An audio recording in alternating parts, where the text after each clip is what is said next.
ہم نے پتہ کیا کیا ہے، لوگوں کے بارے میں منفی سوچیں، یعنی میری تو ضرورت ہے پر سپیکر والے کی کوئی ضرورت نہیں، میری تو ضرورت ہے پر الیکٹریشین کی کوئی ضرورت، یہ درست نہیں۔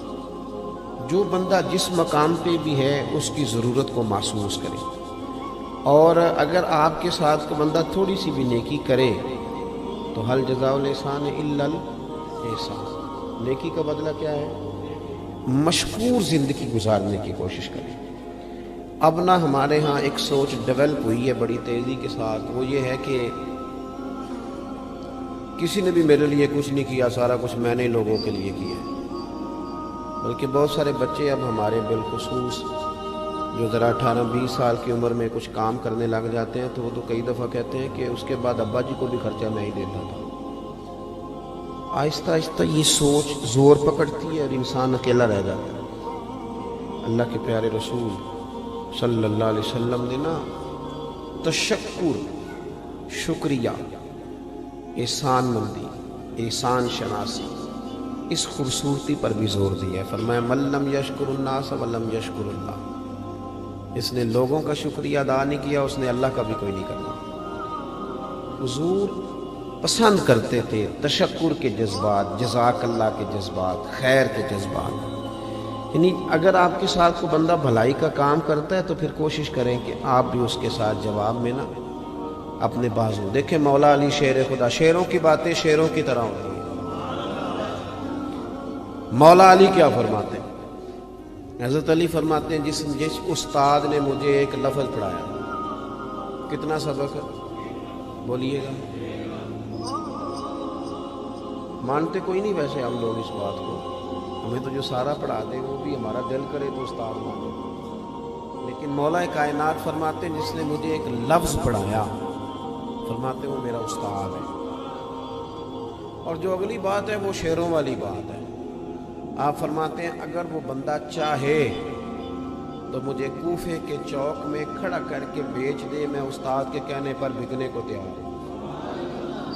اتنی بڑی بات کیا، اتنی بڑی بات، حالانکہ مولا علی کے استاد ایک ہی ہیں جن کا نام محمد مصطفیٰ صلی اللہ علیہ وسلم، وہ صرف مدینے والے معبود کے شاگرد، اس سے زیادہ نہیں، لیکن وہ ہمیں سمجھانے کے لیے بتاتے ہیں، ہماری تعلیم کے لیے وہ بتلاتے ہیں کہ تھوڑا سا نا تشکر کر۔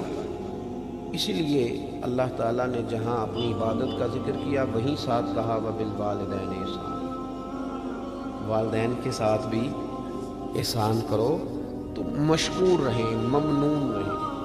ہم جب بولتے ہیں تو یوں لگتا ہے کہ جیسے ان کا کوئی آگے پیچھے ہے ہی نہیں، اسی بندے نے ساری دنیا سنبھالی ہوئی ہے۔ یہ انداز ٹھیک ہے، آپ تھوڑا تھوڑا، اور یاد رکھیں دنیا میں بڑا ہوتا ہی وہ ہے جس کا کوئی بڑا ہوتا ہے، جس کا کوئی بڑا نہ ہو وہ بڑا۔ اسی لیے میں اکثر کہتا ہوں کہ چودھری صاحب کا پیر کوئی نہیں ہوتا، کیونکہ وہ اپنے سے بڑا کسی کو مانے گا تو پیر پکڑے گا نا۔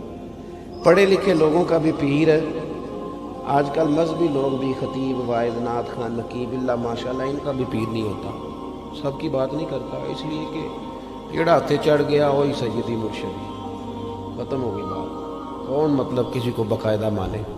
اور ویسے بھی جو میری طرح کے لوگ ہوتے ہیں مرید نہیں ہوتے، وہ سیدھے سیدھے خلیفہ ہی ہوتے ہیں، زیادہ آسان کام یہی ہے۔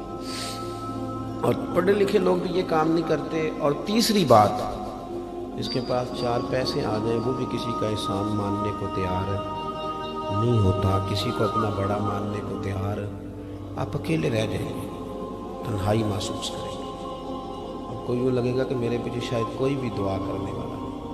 اپنے ماں باپ کا، ایک شاعر نے کہا تھا کہ اب بوڑھا ہو گیا ہوں، کہیں جاتا ہوں تو دعائیں بھی ساتھ لے کے جاتا ہوں، ہمارے کچھ گناہوں کی سزائیں ساتھ چلتی ہیں، ہمارے کچھ گناہوں کی سزا بھی ساتھ چلتی ہے، اب میں اکیلا نہیں چلتا، دوا بھی ساتھ چلتی ہے، دوائیاں بھی ساتھ چلتی ہیں۔ کہنے لگا ابھی زندہ ہے ماں میری، مجھے کچھ بھی نہیں ہوگا، میں گھر سے جب نکلتا ہوں تو دعا بھی ساتھ چلتی ہے، میں گھر سے جب نکلتا ہوں دعا بھی ساتھ چلتی ہے۔ تو اخلاقی قدروں پہ ضرور توجہ فرمائیں۔ اللہ تعالیٰ توفیق